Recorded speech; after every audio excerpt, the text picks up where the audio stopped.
Good morning, friends. Myself, Professor A. Siddharekar, Department of Computer Engineering, Maratha Vidya Prasarg Samaj, KBT College of Engineering, Nasi. In today's session, we'll discuss public key cryptography and the RSA algorithm. First of all, what is the private key cryptography? Traditional private or secret or single key cryptography uses one key. Key is shared by both sender and the receiver. That key is used for both encryption and the decryption purpose. If that key is get disclosed, the communication will be compromised. It is also known as the symmetric key. Both the parties are equal. Hence, it does not protect sender from receiver forging a message and claiming is sent by the sender. Hence, public key cryptography is there. Probably it most significant advance in the 3000 years history of cryptography. It uses two keys, a public key and a private key. It is also called as the asymmetric key. Asymmetric since parties are not equal. It uses clever applications of number theory concepts of function to function, complements rather than replaces the private key cryptography. Public key or two key or asymmetric key cryptography involves the use of two keys, a public key and the private key. So what is the public key? Which may be known by anybody and can be used to encrypt the message and verify the signatures. A private key is known only to the recipient and it is used to decrypt the message and sign or create the signatures. It is asymmetric because those who encrypt the message or verify the signatures cannot decrypt the message or create the signature. See this diagram. In this diagram, public key cryptography is explained very well. There is a plain text input and encryption algorithm. For example, RSA algorithm is used here for encryption, for encrypting the plain text. Then that plain text is transmitted into the ciphertext and that ciphertext is then decrypted at the receiver end and will get the plain text. So how that encryption and decryption will be performed? Let's see. There is a Bob's public key ring. So sender is the Bob and Alice is the receiver. So Bob's having the different public keys, Joy, Mike, Alice, Ted. So Bob is having the public key of different users. Suppose Bob has to send the information or the message to the Alice. So Bob will use Alice public key. So Bob will have the Alice public key and using that Alice public key will encrypt that message, will convert into this hypertext and that message is transmitted to the receiver, that is to the Alice. Now Alice will have its own private key and using that private key it will decrypt that message and will get the plain text output. So why public key cryptography? Developed to address two key issues. As we know that in the symmetric key cryptography there is a problem of key distribution or the key agreement or the key exchange. So this is the very important problem and that will be that can be avoided using the public key cryptography. So key distribution, how to have secure communication in general without having to trust a KDC with your key. And second thing is that digital signature. So how to verify a message comes intact from the claim sender. So because of these two reasons, key distribution and the digital signatures, so public key cryptography has more important than the private key cryptography. So public invention due to Whitefield Diffie and Martin Hellman at Stanford U in 1976. So known earlier in classified community. So what are the different public key characteristics? Public key algorithms rely on two keys with the characteristics that it is computationally infeasible to find the decryption key knowing only algorithm and encryption key. Then computationally easy to encrypt or decrypt the messages when the relevant encrypt or decryption key is known. Either of the two related keys can be used for encryption with the other used for the decryption in some schemes. So you can see the confidentiality and the authentication can be achieved in together with the help of the public key crypto system. You can see here there is a message source, and then it can be encrypted using the encryption algorithm. That message is encrypted using the encryption algorithm, but for that it use its own private key. Suppose there is a sender A and sender B, receiver B. So source A and destination B. So source A, what will do? So first of all, it will encrypt that message using its own private key. Okay, and then created the ciphertext, and then that ciphertext then again encrypt using B's public key. Okay, so there are two encryption get performed over the plain text message. So initially plain text message is encrypted using own private key and then encrypted using B's public key. Okay, and then that message will transmit it to the destination B. So once that message will received, then destination B what will do? So first of all, it decrypt that message using own private key. So B is having its own private key, and with the help of that it will decrypt that message. Okay, and then that decrypted message again decrypted using A's public key. Okay, so in the first decryption, what happened in the first decryption? Confidentiality is get achieved, right? So because it is going to decrypt using own private key, so no one can decrypt it, so confidentiality is achieved. And in the next decryption, so it uses A's public key, right, to decrypt the message. So what happened? So just using the A's public key, it can verify that whether that message is really sent by the sender A or by someone. Okay, so that verifies the authentication. So it checks the signature. So in this way, the confidentiality and the authentication both are achieved, and finally it will get the message. Public key applications, it can classify users into three categories: encryption or decryption, that provide the secrecy; digital signature, provide the authentication; and key exchange, that is of session keys. So some algorithms are suitable for all uses and others are specific to one. Security of public key schemes.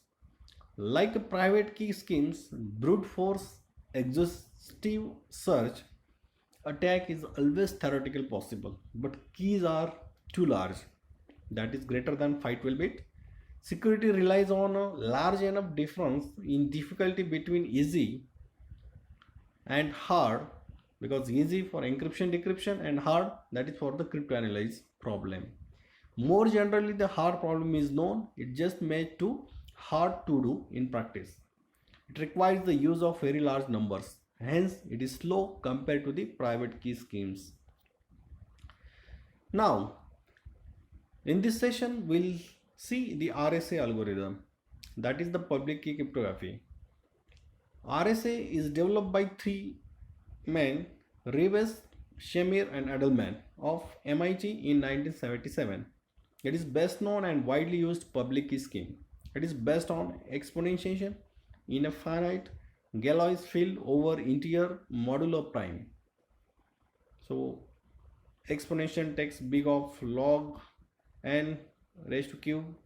So operations, that is easy. So you just large integers, 1024 bits. It is security due to cost of factoring large numbers. So factorization takes the complexity big of e raised to log n log n operations, that is hard. Now RSA key setup. Each user generates public or private key pair by selecting two large primes at a random, P and Q. So computing their system modulus n is equal to p into q. So we have to take the product of these two random numbers, two random prime numbers. Note here phi of n, another notation that is used, and that gives the p minus 1 and the q minus 1.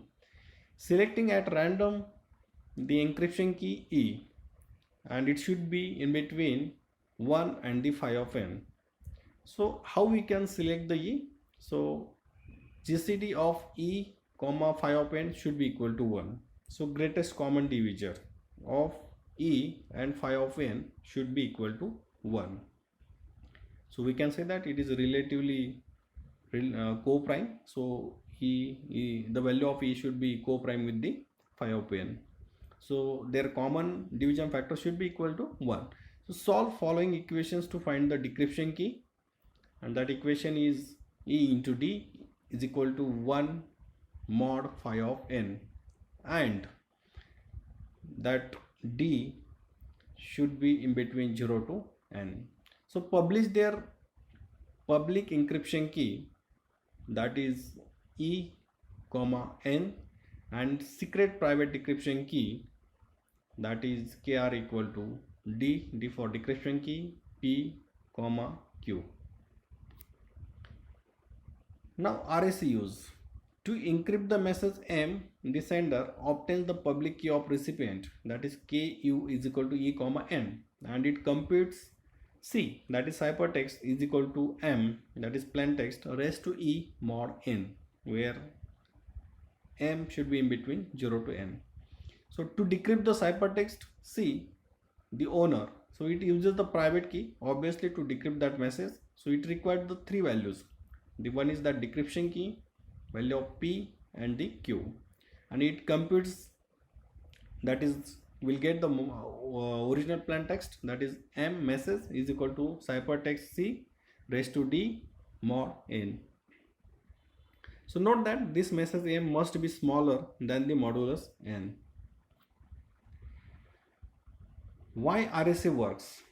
Because of Euler's theorem, a raised to phi of n mod n is equal to 1, where GCD of A comma n is equal to 1. In RSA have n is equal to P into Q, and phi of n is equal to P minus 1 into Q minus 1. So carefully chosen E and D to be inverse mod phi of n. So hence E into D is equal to 1 plus K into phi of n for the sum K, that is the value of K. Hence C raised to D is equal to M raised to E raised to D is equal to M raised to 1 plus K into phi of n, that is equal to M raised to 1 into M raised to phi of n raised to Q. That gives M raised to 1 into 1 raised to Q, that is equal to M raised to 1 is equal to M mod n. So this RSA algorithm, so we'll explain with the help of the example, so that you will get the insights of this RSA algorithm. Now according to the algorithm, first step is that select the two prime numbers, random prime numbers. So it has choose P is equal to 17 and Q is equal to 11. Now compute the N is equal to P into Q.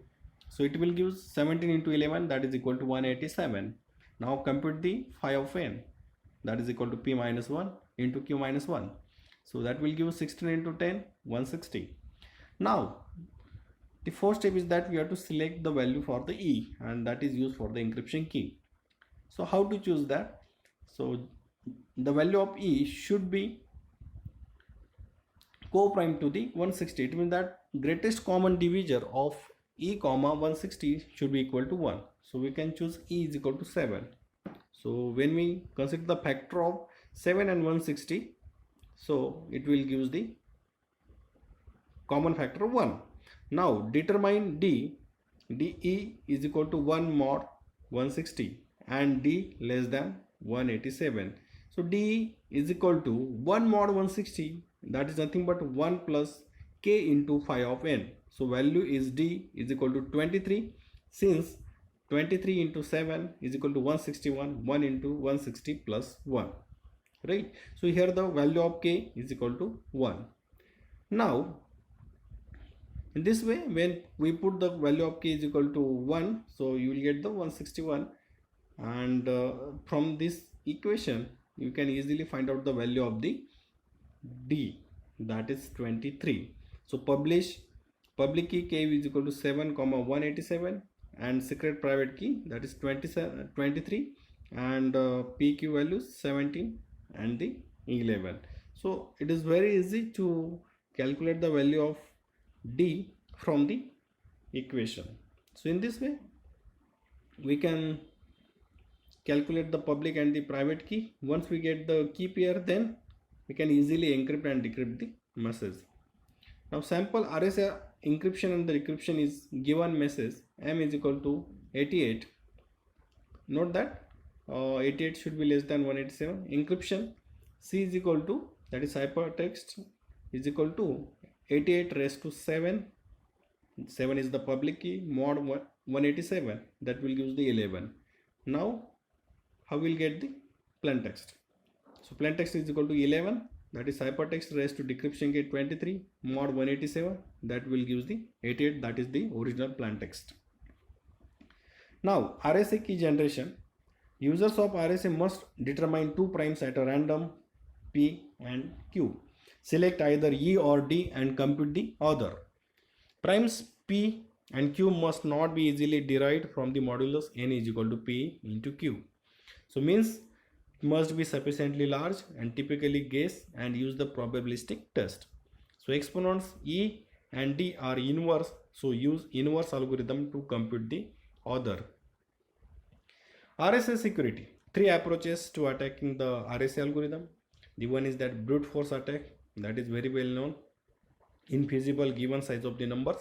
Second one is that mathematical attack based on the difficulty of computing phi of n by factoring modulus n. And third one is the timing attack on running of decryption. So here timing attack is considered. So it is developed in mid 1990s and it exploits the timing variation in operations, for example multiplying by small versus large numbers, or if varying which instructions executed. Infer operand size based on time taken. RSA exploit the time taken in exponentiation. So countermeasures use the constant exponentiation time, add random delays and blind values used in calculations. Thank you, friend. The slide contents which are taken from the Cryptography and Network Security Principles and Practices, author William Stalling.